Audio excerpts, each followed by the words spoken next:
everyone, welcome to Naughty Little Assembly. Today we are going to make a bird's small nest. So let's check how to make that. Take one coconut shell. These are the items required.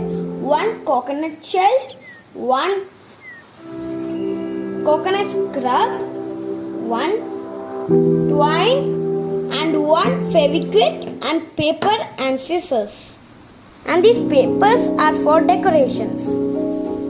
So the first step is to wrap this coconut shell with the twine. So we are done with that. See? It looks so nice. Now the next step is to decorate. So I will show you more nearly. See, and after sticking it, you have to keep it at least for 5 minutes for drying. Then only it will become like this. Done with the decoration. Now let's keep it for some time near sunlight for drying.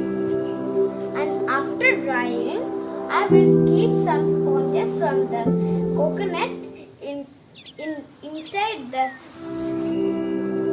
coconut shell.